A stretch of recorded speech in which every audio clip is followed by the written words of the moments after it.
Welcome to this new episode of The Disabled Life. The purpose of this podcast is to tell people how I live my life. The name I'm using on the podcast now is The Disabled Guy, because I felt that you needed to hear something as opposed to just my voice there. I'm a disabled male living in Florida with cerebral palsy. I'm here to tell you how I live my life and some of the volunteer work that I do and how I managed to do it with cerebral palsy. Without further ado, let's go into the episode. Well, what I'm going to talk to you about today is something completely different, but it has to do with my life as a child again. When I had surgeries as a child, it was a traumatic experience for me. Let me tell you why it was traumatic. Because I was a nervous wreck. I was always nervous. I didn't want to go to the hospital. It was a lot for me. Well, one of the main problems I had was, I didn't know about this, but when I was in pre-K, nursery school, I went there for therapies and things like that. I was dropped by a therapist in my wheelchair. So that left me with a trauma of being on my back.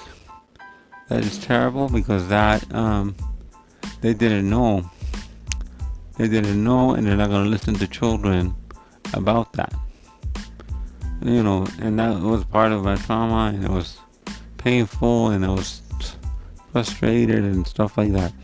So I would get nervous. It would get me I would get sick. I would get sick the days before, and everything else. And I would have to go to the doctor, and I would have to do pre-ops and all this stuff that normally you would have to do, but all this stuff would scare me. I would get stressed out from the day that my orthopedist would say you need surgery. Well, I'll tell you that was terrible. I was like, I don't want to do this. I would beg my family not to take me to the hospital because I felt, I was like, I don't know, it's something that scared me. I never liked the hospital, I never liked surgery and all that. And let me tell you, it's traumatic.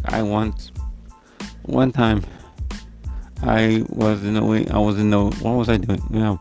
We were in the waiting room waiting to be admitted. I ate some lunch at the hospital, and I puked. I was so effing nervous. I'm sorry, I almost said a bad word there. I want to keep my clean rating, and I was nervous and stuff. And I tell you, I didn't like surgery. And then as I was telling you, they would give me a pre-op, pre-op consisted of a shot. So what happened? Okay, as an adult, I had a procedure. I was having all that stuff, and I didn't want to. I didn't want to leave school, and it was a mess. So as an adult, then I was having a pre-op. I'm not a pre-op, an outpatient procedure. I'm not going to mention what the procedure was because it has no bearing on this topic. But what I'm going to say is this, and then I'm going to jump back to something I wish is now, but I wish would have been when I was a child. Okay, as an adult, I had a procedure. I had the same procedure done twice. The first time it was done at one pre-op, and they took me in on a stretcher like they all do, and then I was sick to my stomach. I was nervous like hell. So I told the girl, I said, look, I said I need pre-nausea meds. So they gave me that, they gave me that in an IV, and then they gave me, I think they told me to turn on my side, and then they gave me propofol. It's a white milky thing, and I just did my procedure, and I was back. I went up at 9. When they took me back at 9, and I was back, woke up by 11. That works that fast. So now, okay. So now let me go to the second time they did this procedure. As adults now, we are vocal. We can tell people what's going on with us. Okay, I didn't know when I was a kid that this was a phobia. I didn't understand it. I just knew I hated being on my back on the floor. But the funny thing is, I can get on the back on my bed and sleep on my back. No problem, but anyway. Okay, so the second time they did this procedure, it was done differently. Okay, I was taking it again to the surgery room, and I see the table set up. The first time it was off to the side, which told me they weren't going to use it.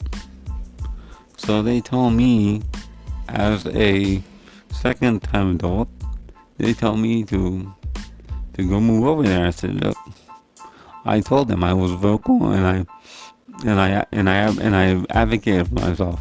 I told them, look, I have phobia of being on my back because I was dropped as a child. And you know what they did? Instead of making me do that and traumatizing me, instead of making me do that and traumatizing me, they gave me the anesthesia and they transferred me over because when they put me back on the stretcher, when I woke up, I had no sheets on me. Sheets were under me. They were not on the stretcher side, but they were under me. So okay. Now let me explain how they do it now, which would have been helpful. Now they allow a parent to go back to the surgery room with the child. Well, how they do that is they put you in what they call a bunny suit. It's the same clothing that the same clothing that the doctors wear sterile, the clothing and the mask and the hair caps and all that stuff. But they let you go back, and they let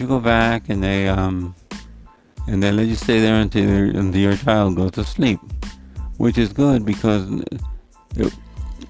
I would have been able to, for example, if it would have been my mom or dad, I would have been able to just hold their hand till I went to sleep, and I would have been relaxed. But no. But when I was a kid, they didn't believe in any of this. They didn't understand any of this. They didn't have the protocols. They had nothing. So sorry about my phone there. Phone just rang. That was interesting. But anyway, let me go back to what I was saying. So now they let parents go back with adults, with children. Sorry, not with adults. That's helpful because what they'll do is they will put you at ease. And one thing that I want to say is none of the nurses were ever nasty or mean to me, but man, it was traumatic. And then waking up out of surgery and not being able to move, that was terrible. I'm gonna do a follow-up podcast to talk to you about a specific surgery that I had and why I had it. That's gonna come out. This one's coming out Saturday. That's gonna come out Wednesday. So I want to tell you how I feel and how traumatic surgeries were for me. And it's so interesting that now, as an adult, we are believed, and we can advocate. I'm going to tell you another story, a follow-up story. I'm going to tell you a follow-up story in an upcoming podcast about one of these procedures I had. I felt really not good with what happened because I really didn't feel good with what happened because I'm not gonna say why here, but something happened to me that I was very annoyed about because this should never. This one, I tell you now, this should never happen, but it did. So, with that, thank you for listening to this one. I hope you enjoyed it. I hope you enjoyed it, and I'll be back on